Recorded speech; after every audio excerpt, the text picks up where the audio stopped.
This is an NBC News special report. Hi, this is Lachlan Kennedy reporting live from rural Alberta, just outside of Las Vegas, where a family has just arrived from a refugee camp in Bhutan with children in grades 4 to 10. No one in the family speaks any English, and there has been no success in finding an interpreter to support them at meetings.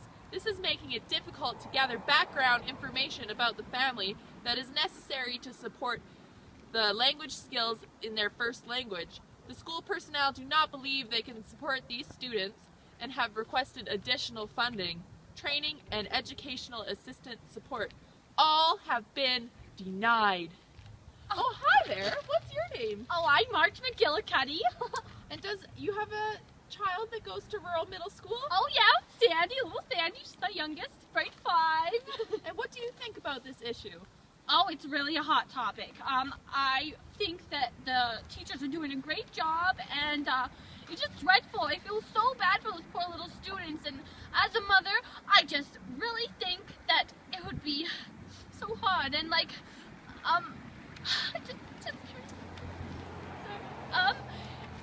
if that was my Sandy, I would march up to Edmonton and just give Mr. Dirks a piece of my mind.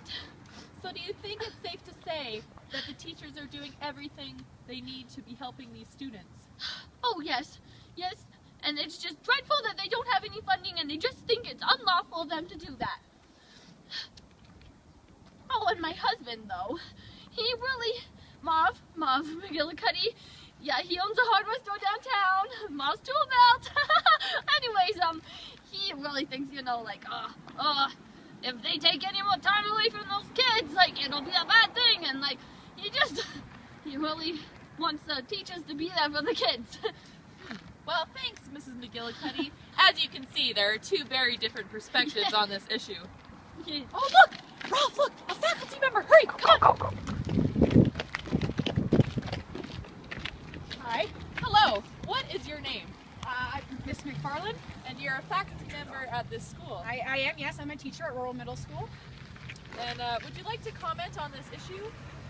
On which issue? Oh, about the refugee students from Oh, Bhutan. yes. As a teacher, my goal is always to have all students actively engaged in my classroom. I'm just afraid that I don't have the skills or resources to help them in this case. I can see that would be very difficult. Have you had any luck finding a translator? No luck. No luck at all. And no one in the family speaks English. It's just so hard to communicate.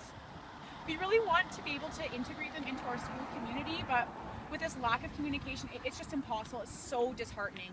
That's why we have appealed to the Minister of Education to reevaluate his decision on our funding, because we need funds. We need them.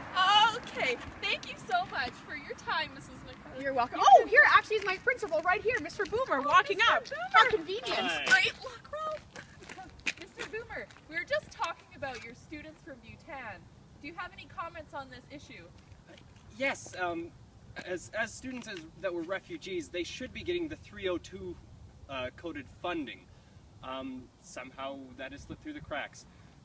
With this family, we cannot ascertain how well they know their own language, orally or verbally, so even if we do get a translator, there would still be time before we can set up a proper program for them. We're wondering that could we potentially arrange transport for these students to another school that could get the funding or is already better funded for ELL learners? Maybe that's an option. We'll work with the family to find out with any charades we can do. But we'll try and use technology to aid these students, and other than that, our teachers are great, but they can only be stretched so thin. Thank you, Mr. Boomer.